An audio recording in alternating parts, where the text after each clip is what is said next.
Hey there, welcome back to my channel. Today I'll be showing you how to make a spicy potato fry. You will need are potato, curry leaf, mustard seeds, chili powder, salt and oil. First, peel the potatoes and cut them into small cubes. Then put the diced potatoes into the bowl of water to prevent it from turning it brown. Then heat some oil in the pan and add some mustard seeds. Once they start popping, toss in some coriander leaves. Next add the diced potatoes, chili powder and salt for taste.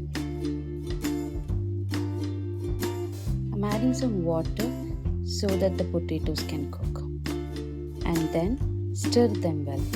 Then cover the pan with the lid and let it cook for about 5 to 10 minutes. After that, check to make sure that the potatoes are cooked and bit crispy. Thanks for tuning in. I hope you enjoyed the spicy potato fry. Don't forget to like, share and subscribe.